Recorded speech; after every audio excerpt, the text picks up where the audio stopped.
The best way to think about math is like it's a language. And to get fluent, you got to know the basics, right? The vocabulary, the grammar. Well, in this explainer, we're doing just that.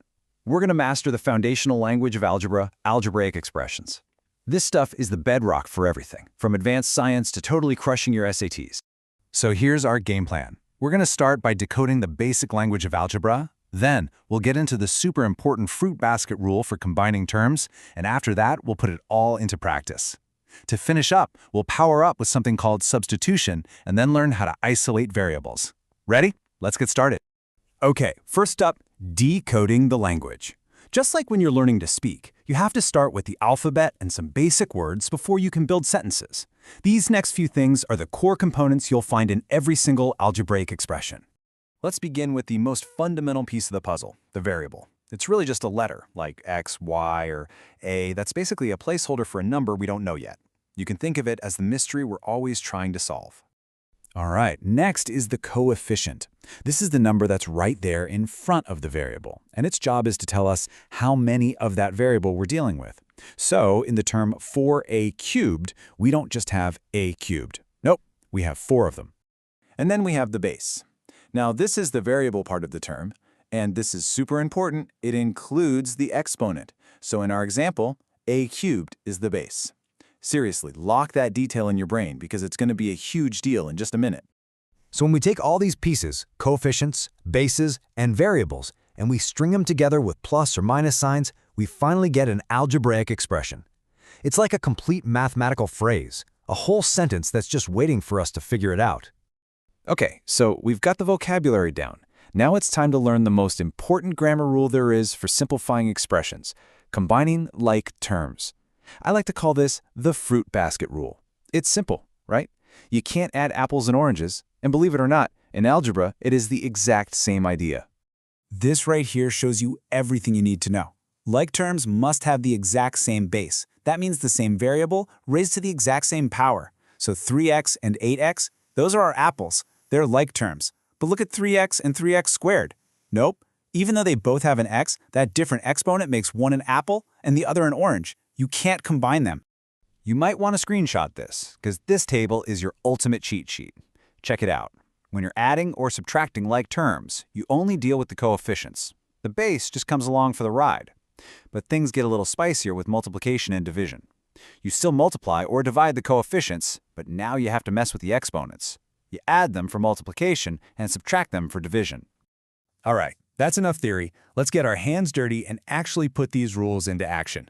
We're about to take a messy-looking algebraic sentence and clean it up into something simple and elegant. Okay, here it is. At first glance, it just looks like 3 random pieces, but we know the secret, don't we? The very first question you should always ask yourself is, where are the like terms? Okay, let's break it down. Step 1, we hunt for the like terms. As we scan it, we see 9a and negative 5a. They both have the same base, a. That 12a squared term, though, its base is a squared, so it's the orange in our fruit basket. We leave it alone. So for step 2, we just combine the coefficients of our like terms. 9 minus 5 is 4, so 9a minus 5a turns into a simple 4a. And finally, step 3, we just put it all back together. Our nice, clean, simplified expression is 12a squared plus 4a. See? So much better. Let's move on to our next skill, substitution. This is the moment where those abstract letters finally get a real, solid value. This is how we find out what our mathematical sentence actually means in the real world. So we've got this new expression. Right now, it's just a formula. But what happens if I tell you that we know the secret identity of x? What if I tell you that x is actually the number 3? The process here is super methodical. First step, wherever you see an x, you're going to swap in the number 3. And pro tip, use parentheses. It helps avoid mistakes. Then you just got to follow the order of operations. Exponents always come first, so 3 squared is 9. Then we multiply. 2 times 9 is 18, and 5 times 3 is 15. The last step is to add and subtract from left to right. So 18 minus 15 is 3, and then 3 plus 3 gives us 6. And boom, there it is. That whole big expression, 2x squared minus 5x plus 3, boils down to the number 6.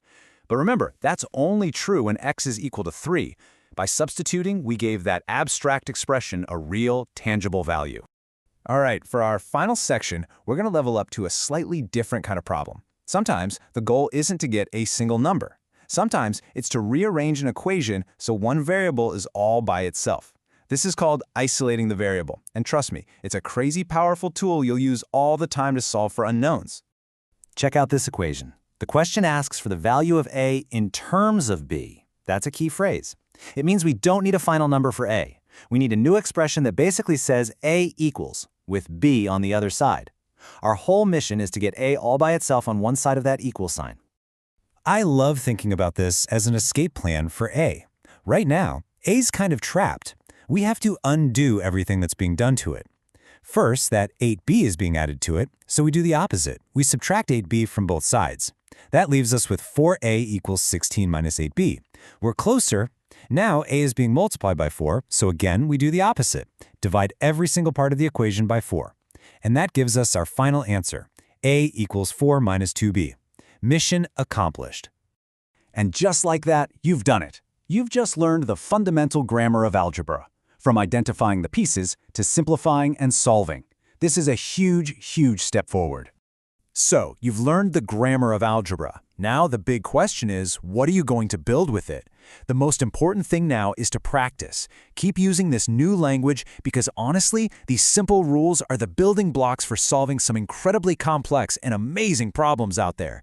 Now, go put it to use.